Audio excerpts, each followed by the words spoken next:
ಆತ್ಮೀಯ H60 news ಅರ್ಥಾತ್ ಸೀತಾರಾಮ್ ನ್ಯೂಸದ ವೀಕ್ಷಕರೇ, ನಾನು ನಿಮ್ಮವ ಎಂ ಆಯುಧ ಮಲ್ಲಪ್ಪ ಜೊತೆ ಅವರು.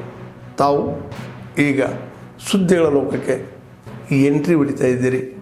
ಈ ಸುದ್ದಿಗಳನ್ನು ಪ್ರತಿಯೊಂದು ನೋಡೋ ಜೊತೆಗೆ ನಿಮ್ಮ ಅಭಿಪ್ರಾಯಗಳನ್ನು ಹೊಸ್ತಾ ಇರಿ. ಯಾಕಂದರೆ ಈ ಸುದ್ದಿಗಳು ನಿಮಗಾಗಿ, ನಿಮ್ಮ ಬದುಕಿಗಾಗಿ, ನಿಮ್ಮ ವೈಚಾರಿಕೆಗಾಗಿ, ನಿಮ್ಮ ತಿಳುವಳಿಕೆಗಾಗಿಯೂ ನಿಮಗೂ ಗೊತ್ತು.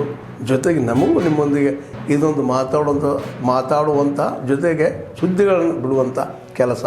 ಈ ಕೆಲಸದಲ್ಲಿ ನಾವು निम्मोंदिगिದ್ದೀವಿ ಅಂತ ಹೇಳ್ತಾ ನೋಡ್ತಾ इरी सुद्दिಗಳನ್ನು. इकडे मच्छ्याहून इकडे हलग्यापर्यंत घुसलेले आणि हलगा टू मच्छे बायपासचं जर वर्क ऑर्डर द्या म्हटल्यावर हे 5 वर्ष झाले त्यांनी वर्क ऑर्डर दिलेली नाही. आज देतो उद्या देतो, एवढ्या उच्च पदावर डीसी असलेले सुद्धा आम्हाला आज देतो उद्या देतो म्हणतात. मग आम्ही विश्वास कुणावर ठेवायचा? 0 पॉइंट हा फिश मार्केट ते कापोली गाव खानापूर साईडला 84 किलोमीटर करायचं आहे. तर यांनी मच्छ्यापर्यंत तो रोड आणून तिथून इकडं हलग्याला टच करायला बघायला. हे काय संबंध आहे यांचा? आणि हे हा रोड नाहीच आहे आणि त्यांनी ताबडतोब बंद करावा, नाहीतर आम्ही सगळे शेतकरी आत्मदहन करणार. पुस्तकाच्या माध्यमातून लोकांच्या समोर, तरुणांच्या समोर आणण्याचा प्रयत्न करताय. तो प्रयत्न अत्यंत कौतुकास्पद आहे. महाराष्ट्र शासनाच्या माध्यमातून किंबहुना आमच्याही मतदारसंघामध्ये आम्ही सध्या एक उपक्रम राबवतोय. आम्ही प्रत्येक शाळेमध्ये लायब्ररी दिलेली आहे आणि त्या लायब्ररीच्या माध्यमातून आम्ही आठवड्यातला एक दिवस का होईना सगळ्या विद्यार्थ्यांना त्या लायब्ररीत एकत्र आणतो. त्यांनी अभ्यासाच्या व्यतिरिक्त काहीतरी वाचलं पाहिजे यासाठी आम्ही प्रयत्न करत असतो आणि त्याची काही फळं आम्हाला चांगली मिळतात. मी आपल्याकडून सुद्धा या पुस्तकांचा लाभ मागवून घेईन, किंबहुना मागवून घेण्यापेक्षा ह्याच्यावर आता किंमत लिहिलेली नाही, पण तशी सोय असेल तर आपलं तोटा होणार नाही याची काळजी मी घेईन. पण हे सगळं करत असताना त्या परिसरातल्या तरुण मुलांना सुद्धा हा इतिहास कळला पाहिजे.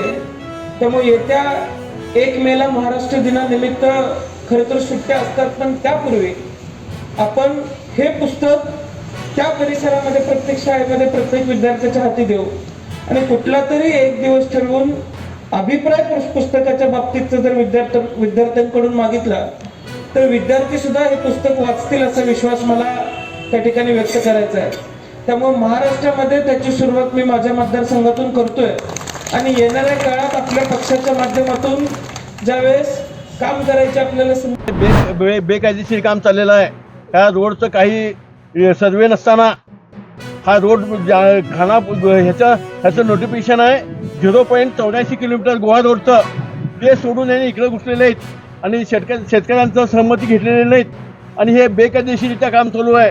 2 वर्ष कोर्ट बंद असताना यांनी काम केलेलं आहे आणि आमचं स्टे असतानाही 22 दिवस यांनी काम केलेलं आहे. का कोर्ट बंद असताना काय काम करता?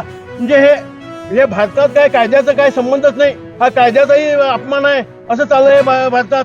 आणि या लहान शेतकऱ्यांना अपमान चाललाय. कोण आहे याचा? जमिनीचा रक्षक कोण?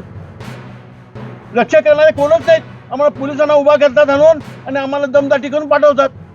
आजच आम्हाला ह्यांनी उलटं बोलले नाहीत, नाही तर प्रत्येक वेळेला आम्हाला उभा करून घेतले नाहीत कुणी. इथं तुमचं काय म्हणून हे बेकायदेशीर का करायचं? आणि पेपर नाहीत, कुठले काय नाहीत. खानापूर रोड असताना या बायपास आम्ही इथं, हा बायपास पण नव्हे आणि सर्वे पण नव्हे, बायपास सर्वे दुसरीकडे आहे आणि आम्ही सांगतोय तिथं जावं तुम्ही. आम्ही ही देणार नाही, आम्हाला ही रस्ता ही जागा पाहिजे.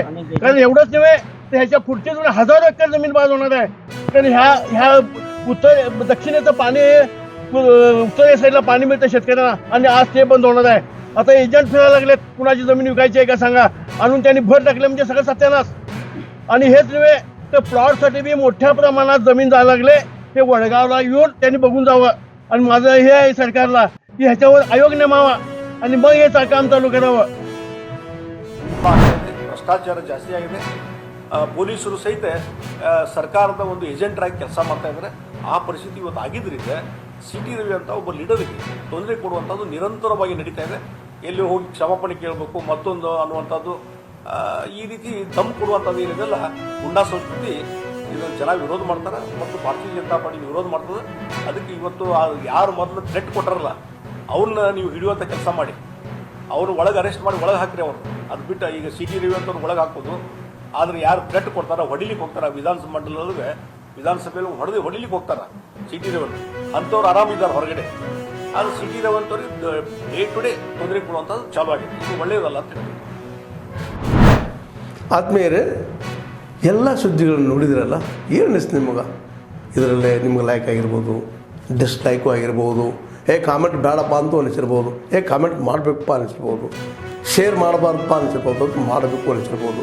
ಏನಾದರೂ ಆಗಲಿ ಶೇರ್ ಮಾಡ್ತಾಯಿರಿ, ಈ ನ್ಯೂಸ್ಗಳನ್ನ ಹಂಚ್ತಾ ಇರಿ, ಜೊತೆಗೆ ಇದಕ್ಕೆ ಸಬ್ಸ್ಕ್ರೈಬ್ ಆಗ್ತಾಯಿರಿ ಅಂತ ಹೇಳ್ತಾ H16 ನ್ಯೂಸ್ ಅರ್ಥಾತ್ ಹೇ ಸೀತಾರಾಮ್, ಇದು ಸತ್ಯದ ಕೈಗೆ ನಡಿ. ವಂದನೆಗಳು.